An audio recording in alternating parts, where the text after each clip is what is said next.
Good afternoon.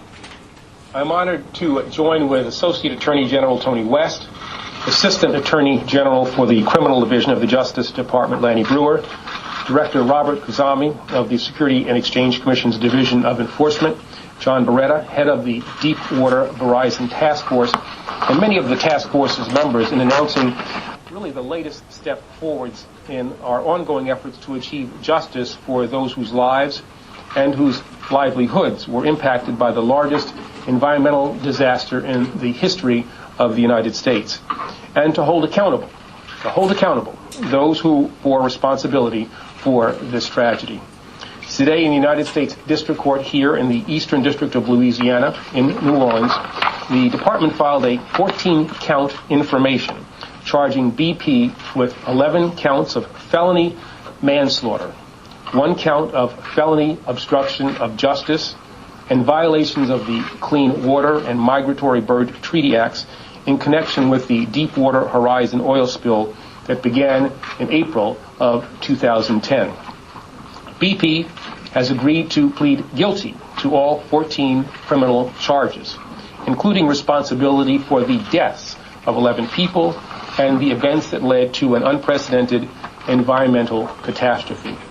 The company has also agreed to pay $4 billion in fines and in penalties. This marks both the largest single criminal fine, more than $1.25 billion, and the largest total criminal resolution, $4 billion, in the history of the United States. It stands as a testament to the hard work of countless investigators, attorneys, support staff members, and other persons from the Deepwater Horizon Task Force and a range of federal, state, and local agencies who have worked tirelessly to advance a complex and wide-ranging investigation that began even before the oil well was capped. And it constitutes a major environmental toward achievement of fulfilling a promise that I made here in New Orleans, along with my colleagues, nearly 2 years ago, to engage with our partners and with our counterparts to determine the cause of the disaster, to respond to its consequences, to seek justice on behalf of the victims, and to enable Gulf residents to continue to recover and to rebuild. To this end, under the terms of the agreement that we announced today, about $2.4 billion of the criminal recovery funds will be dedicated to environmental restoration, preservation, and conservation efforts throughout this region, including barrier island creation and river diversion projects right here in Louisiana. An additional $350 million will aid in the development of state-of-the-art oil spill prevention and response technologies, education, research, and training. And more than $1 billion will go to the United States Coast Guard's Oil Spill Liability Trust Fund to be available for cleanup and compensation for those affected by oil spills in the Gulf and throughout the United States. Now, as part of its guilty plea, BP will retain a monitor for 4 years who will oversee safety, risk management, and equipment maintenance in relation to deep water drilling in the Gulf, as well as an independent auditor who will conduct annual reviews to ensure compliance with the terms of this agreement. The company will also hire an ethics monitor to improve its code of conduct and to foster robust cooperation with the government. Now, there can be no question that this historic announcement represents a critical step forward and really underscores the Justice Department's determination to stand with Gulf Coast communities. In February, the same commitment led the department to reach a partial settlement totaling $90 million with MOEX Offshore related to the company's Clean Water Act liability for the Deepwater Horizon disaster. And approximately $45 million of this total will go directly again to the Gulf in the form of penalties or expedited environmental projects. But our work is far from over. And the trips that my colleagues and that I have made to the Gulf Coast since the Deepwater Horizon spill, we have seen the damage to lives and businesses as well as to coastal areas and wetlands that this tragedy has inflicted. We understand the tremendous costs, both economic and environmental, that have been associated with this disaster. And we've been inspired by the resilience displayed by each and every Gulf Coast resident who has been affected. And that's why I want to be really absolutely clear that today's resolution does not mark the end of our efforts. In fact, our criminal investigation remains ongoing, and we will continue to follow all credible leads and pursue any charges that are warranted. In addition to the charges filed against BP, a federal grand jury also has returned an indictment charging the two highest-ranking BP supervisors who were on board the Deepwater Horizon on the day of the explosion with 23 criminal counts, including 11 counts of Siemens manslaughter, 11 counts of involuntary manslaughter, and alleged in violations of the Clean Water Act. The grand jury has also charged a former BP executive who served as a deputy incident commander and BP's second highest-ranking representative at Unified Command during the spill response, has charged him with hiding information from Congress and allegedly lying to law enforcement officials. These and other matters remain open, including a separate civil action that's pending in federal court here in New Orleans. We are looking forward to the trial, which is scheduled to begin in February of next year, in which we intend to prove that BP was grossly negligent in causing the oil spill. In that lawsuit, we are seeking civil penalties and a judgment that BP and others are liable for removal costs and natural resource damages, exposure that could amount to billions of dollars. Though we have been unable to resolve the civil case, we remain as determined as ever to hold those responsible accountable. In addition to my colleagues, we are firmly committed to combating oil spill fraud by investigating and by prosecuting those who attempt to reap criminal profits at a terrible tragedy. Now, once again, I want to thank each of the task force members, the Justice Department leaders, local officials, and critical agency partners, and Gulf Coast residents who have contributed to this work and who have made today's historic announcement possible.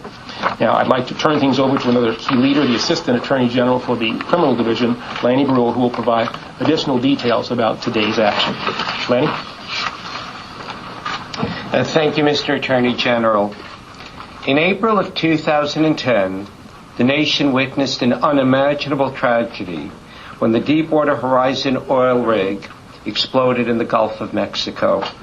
11 people on board the rig died, and oil began at that point pouring out of the Macondo well and onto the seafloor for months, causing immense damage to the Gulf region and to our ecosystem. The communities here in New Orleans and around the Gulf have waited patiently for justice to be done. Today, their wait is over. The Deepwater Horizon Task Force filed a 14-count information and guilty plea agreement in New Orleans federal court earlier today. The information charges BP Exploration and Production, Inc. with 11 counts of felony manslaughter, violations of environmental laws, including the Clean Water Act and the Migratory Bird Act, and obstruction of Congress. BP has agreed to plead guilty to each of these 14 counts and to pay the highest criminal fine in United States history. Perhaps the greatest tragedy is that the deaths of the 11 men on board the Deepwater Horizon could have been avoided. The explosion of the rig was a disaster that resulted from BP's culture of privileging profit over prudence. And we allege that BP's most senior decision makers on board the Deepwater Horizon rig negligently caused the explosion. We hope that today's acknowledgement by BP of its misconduct through its agreement to plead guilty to 11 counts of felony manslaughter brings some measure of justice to the family members of the people who died on the rig. As the oil spill continued, BP made a tragic situation worse. It began misleading Congress and the American people about how much oil was pouring out of the Macondo well. As BP now admits, in responding to Congress, the company lied and withheld documents in order to make it seem as if though the oil was spilling, that less damage was being done to the environment that in fact was really occurring. Acknowledging those lies, BP has agreed to plead guilty to felony obstruction of Congress. Make no mistake, while the company is guilty, individuals committed these crimes. And we have also unsealed today a 23-count indictment charging BP's two highest-ranking supervisors aboard the Deepwater Horizon with manslaughter and violation of the Clean Water Act. The indictment charges the two BP well site leaders with negligent and gross negligence on the evening of April 20th, 2010. In the face of glaring red flags indicating that the well was not secure, both men allegedly failed to take appropriate action to prevent the blowout. A separate indictment was also unsealed today, charging a former senior BP executive, David Rainey, with obstructing a congressional investigation and making false statements to law enforcement officials. The indictment alleges that Rainey, on behalf of BP, intentionally underestimated the amount of oil flowing from the Macondo well. Rainey allegedly cherry-picked pages from documents, withheld other documents altogether, and lied to Congress and others to make this spill appear less catastrophic than it was. The Attorney General stood near here with the department officials when he first opened this criminal investigation into this terrible oil spill, and promised that we would thoroughly investigate and hold to account those responsible for this horrible tragedy. Today, we've begun doing exactly that. And tomorrow, and in the months to come, the Deepwater Horizon Task Force will continue to tirelessly pursue justice in this matter. I'd like to personally thank Task Force Director John Beretta, who has done an absolutely remarkable job in leading this investigation, as well as the many fine prosecutors from the Criminal Division, the Environment and Natural Resources Division, the U.S. Attorney community, and the many talented federal and state law enforcement agents who have worked so hard for so long to develop these cases. I would also like to thank our colleagues at the Securities and Exchange Commission for their important parallel investigation. And with that, I would like to turn it over now to my friend and colleague, the Director of Enforcement at the SEC, Robert Khuzami. Thank you. Thank you. I'm Rob Khuzami, Director of Enforcement at the SEC. Today, we are announcing that BP has agreed to pay more than $500 million to settle charges that it misled investors about the rate of oil flowing from the Gulf of Mexico during the Deepwater Horizon disaster. The $525 million civil penalty represents the third largest civil penalty ever assessed in the history of the Securities and Exchange Commission, and those funds will be used to compensate harmed investors for losses sustained from this fraud. BP misrepresented in SEC filings that the oil spill flow rate was estimated to be up to 5,000 barrels of oil per day, and that 5,000 barrels of oil per day was the current estimate. In fact, BP was in possession of numerous analyses where $5,000 was in fact at the lower or lowest end of the range, and those same analyses had upper ranges that were many multiples of 5,000 barrels. According to our complaint, after these SEC filings, BP executives made numerous public statements in which they stood behind the flow rate estimate of 5,000 barrels despite an ever-growing body of evidence that the estimate was unreasonably low. They also publicly dismissed higher estimates reached by third-party scientists, and eventually outside groups realized that the actual amount was nearly 10 times the amount that BP had estimated. The spill and subsequent concealment of the truth by BP caused devastating loss to the families of the victims, to the environment, and undermined the truth-seeking function of Congress. And by hiding the severity of the spill, BP caused another type of harm that is the SEC's focus. Harm to its own shareholders, to the investing public, and to the financial markets, all of which are entitled to transparent, accurate, and complete information. In the end, the core of our allegations is that the eyes of the world were on BP in the spring and summer of 2010. The company had an opportunity to provide fulsome, accurate disclosure about the facts needed by the public to make informed investment decisions, and instead, BP chose to mislead the public. That is not what we expect from public companies and their management, and in fact, it is exactly in times of crisis that the need for accurate information is most acute. I want to recognize the incredible hard work and dedication of the SEC staff from the Philadelphia regional office that conducted this investigation, including Colleen Lynch, Brian Thomas, and Matt Ralph. They are the kind of public servants that Americans can be immensely proud of. I also want to thank all the members of the Deepwater Horizon Task Force, especially John Beretta, Derek Cohen, and Avi Gesser. And I want to thank the leadership of the Department of Justice, the Attorney General, Associate Attorney General West, and my friend Lanny Brewer for their leadership in this investigation. Thank you. Okay, we'd be glad to respond to any questions you might have. Mr. Attorney General, given what has transpired, do you expect that we might see a settlement on the civil damages? Well, let me answer that, and then I'll maybe turn this to Tony West, the Associate Attorney General, who's been primarily responsible there. We have been in negotiations with, very honest, we have been in negotiations with BP. We have not reached a number that I considered satisfactory in order to resolve those civil claims that we have. We have a trial that is set for February. We are planning to vigorously enforce our complaint at that time.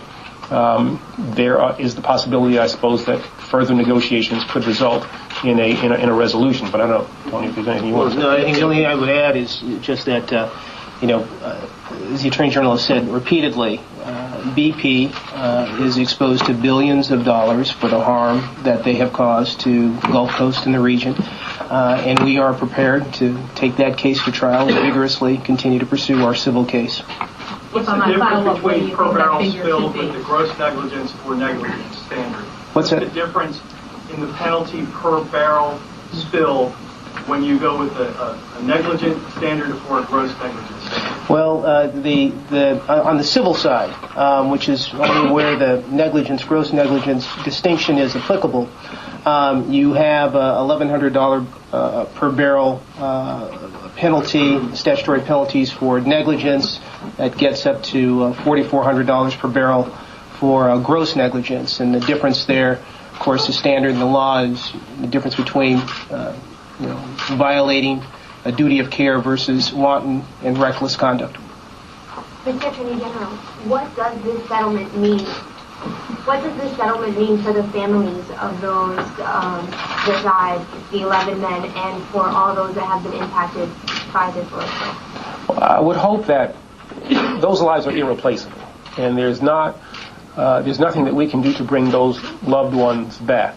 On the other hand, this is an indication, and I hope perhaps a vindication, that we have shown, and the company has admitted, that as a result of their actions, people died there unnecessarily. Manslaughter has been charged. Manslaughter has been pled to. I would hope that would bring some degree of comfort by way of explanation as to why those brave people lost their lives. But at the end of the day, we can't bring them back. And I think what we can certainly glean from what has happened here in terms of what we have charged and what the company has pled to, that those deaths were in fact unnecessary. Are any of these fines or penalties tax deductible for BP? They are not. The Attorney General was very clear that nothing in the criminal settlement could be tax deductible, nor can it be an offset to any further civil resolution. And that was a very explicit term of these agreements at the request of the Attorney General. Mr. Attorney General, you said the criminal investigation is ongoing. Does that mean that it's still possible that other BP employees or executives will be charged in the future or indicted? It's an ongoing investigation. That's exactly right. This doesn't clear BP employees. Well, all I will say is All I will say today is we've resolved it with the company, and we've charged 3 individuals, and we have an ongoing investigation. Mr. Holder, we keep hearing about the historic nature of these criminal penalties, but we heard the same thing pretty much 7 years ago in the Texas City case. It seems like environmental cases of this nature kind of fall like NFL passing records. What deterrent do you expect this to have in the fines you announced today? Well, you have to understand the totality of what we have announced today. There are penalties that are historic in nature. A company has pled guilty to criminal felony charges, manslaughter. Individuals have been charged as well. Everything that we are capable of doing in the criminal sphere, we have done today. And this is unprecedented, both with regard to the amounts of money, the fact that a company has been criminally charged, and that individuals have been charged as well. And as Lanny Breuer indicated, the criminal investigation is ongoing. I hope that this sends a clear message to those who would engage in this kind of reckless and wanton conduct that there will be a significant penalty to pay, and that individuals in companies who are engaged in these kinds of activities will themselves be held responsible. This is simply not a corporate plea. Individuals have been charged. Mr. Attorney General, do you have anything to say about a senior federal prosecutor here resigning and another one being demoted because they were making comments about ongoing cases in their office on the Internet? I am aware of those charges. We are looking at them at Maine Justice. Obviously, I've seen the press reports, but I don't think it would be appropriate for me to comment beyond that. Attorney General, are you confident that this will change that culture at BP that was present at the time of the explosion? I am optimistic that it will. I would hope that it will. There is a monitor in place to ensure that, in fact, that culture does change. I think that the company must be given some credit for the way in which they did respond to the spill in putting together that $20 billion fund and the amounts of money that they have expended in order to fund restoration. So I think that's in some ways an indication that the culture, the corporate mindset has changed. But there are mechanisms in place to ensure that that change, in fact, is something that infuses, that change of culture is something that infuses the corporation. Mr. Holder, could you address how this the guilty pleas today affect the ongoing civil litigation and the determination of whether this is gross negligence? Will this be a factor? And also, have you discussed with BP whether this money that they will be paying under this agreement actually comes out of the pool that would be available, that they're planning to make available for civil fines? So I guess two things. First of all, clearly the significance of this criminal plea can't be understated.